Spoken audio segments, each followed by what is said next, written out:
Electric کے ساتھ میرا وہی مسئلہ ہے جو کراچی کے 3.5 کروڑ لوگوں کا مسئلہ ہے. ان سب کا مسئلہ یہی ہے کہ کے الیکٹرک بہت زیادتی کرتا ہے. کے الیکٹرک کی بڑی ہسٹری ہے نا. 2005 میں کے ایس سی پرائیویٹائز ہوا تھا اور اس وقت ہم سے کہا گیا کہ یہ مہنگی بجلی ہے تو سستی بجلی ہم خود بنائیں گے, اور ہم سے کہا گیا کہ ٹرانسمیشن میں کتنا تھا, اب تو میں فگرز بھی مجھے بول بول کے آگے پیچھے ہو گئی ہیں, وہ انویسٹمنٹ کی جائے گی اور پتہ نہیں کیا کیا ٹرانسمیشن میں یہ ہوگا, ڈسٹریبیوشن میں یہ ہوگا. اب جو مسئلہ ہے نا وہ بتا دیتا ہوں میں آپ کو. 19 سال کی پرائیویٹائزیشن کے بعد پتہ یہ چلا کہ 9,304 ملین یونٹ بناتا تھا کے ایس سی 2005 میں, اور اب بناتا ہے کے الیکٹرک 7,500. 19 سے 20% جنریشن کم ہو گئی ماشاءاللہ سے. نمبر 1. اور صارفین کتنے ہو گئے؟ وہ 18 لاکھ تھے, اب وہ 34 لاکھ ہو گئے. ٹھیک ہے. اور کنزمپشن جو ہے وہ اپنے جنریشن 20% کم کر دیے. لائن لاسز کے الیکٹرک کے پاکستان کی تمام ڈسکوز سے زیادہ ہیں, سب سے زیادہ لائن لاسز ہیں. پھر پرائیویٹائزیشن کا فائدہ کیا ہوا؟ وہ انویسٹمنٹ کا ہے جو انہوں نے کرنی تھی. نہیں, یہ لائن لاسز اگر ہیں تو وہ تو پرائیویٹ کمپنی خود بیئر کرتی ہوگی. نہیں, لائن لاسز تو ہم پہ لگ کے آتے ہیں نا بھائی, یہی تو رونا ہے.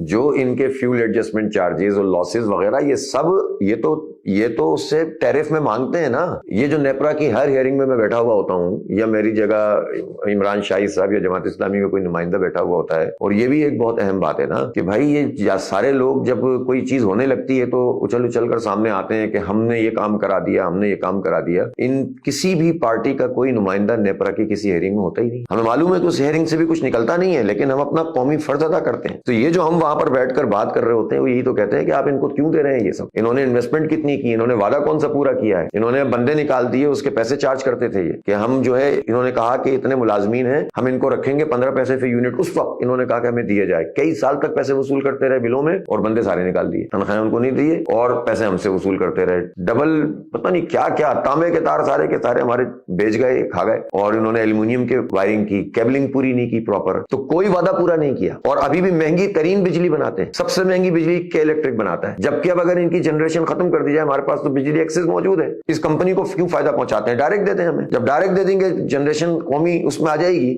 تو ٹرانسمیشن اور ڈسٹریبیوشن کے لیے آپ مونوپولی ختم کریں, ملٹیپل کمپنیوں کو انوائٹ کریں. اس میں کیا مسئلہ ہے؟ کوئی راکٹ سائنس تھوڑی ہے, دنیا میں ہوتا ہے. لیکن کے الیکٹرک چونکہ تمام پارٹیوں کے ساتھ اس کا بہت زبردست قسم کا تعلق ہوتا ہے اور حساب کتاب ہوتا ہے, اس کی وجہ سے کوئی پارٹی اس کے خلاف بولتی نہیں. حساب کتاب کیا پیسے ویسے دیتے؟ اور کیا ہوتا ہوگا آپ کے خیال میں حساب کتاب میں؟ اور کیا چیز ہوتی ہے؟ آپ مجھے بتائیں, کبھی نون لیگ کے الیکٹرک کے خلاف کوئی قدم اٹھاتی ہے؟ کبھی پی ٹی آئی نے اٹھایا کوئی قدم؟ کبھی جو ہے وہ پیپلز پارٹی نے اٹھایا؟ ایم کیو ایم تو سب کے ساتھ شریک ہوتی ہے. آپ لوگوں کو ویسے کہ الیکٹرک نے کبھی آفر کیا؟ ملاقات کی بہت دعوت دیتے ہیں, کی بھی ہیں ہم لوگوں نے ملاقاتیں. ہماری جو ٹیکنیکل ٹیم ہے, ہم نے حجت تمام کرنے کے لیے ان سے کئی دفعہ میٹنگ کی, لیکن ان کے پاس کوئی جواب ہی نہیں ہوتا. اچھا, وہ ان کا ایک طریقہ کار ہے کہ وہ ایک پریزنٹیشن دیتے ہیں اور اس میں سب اچھا کی رپورٹ دیتے ہیں اور چاہتے ہیں کہ ہم اس کو قبول کر لیں. ہمارے پاس جو فیکٹس اینڈ فگرز ہوتے ہیں وہ ہم دے دیتے ہیں. ہم کوئی بھی بات ایسی نہیں کرتے جو خلاف واقع ہے, وہ نیپرا کی رپورٹس میں موجود ہے اور وہ بیان کرتے ہیں, تو ظاہر ہے ان کے پاس کوئی جواب نہیں ہوتا. جماعت اسلامی کے بارے میں اب یہ بات ظاہر ہے, میں چھوٹی چیز میں نہیں جاتا کہ کس کو آفر کرتے ہیں کس کو نہیں کرتے, لیکن بحثت مجموعی ان سب کو پتا ہے کہ جماعت اسلامی کی قیمت لگائی نہیں جا سکتی.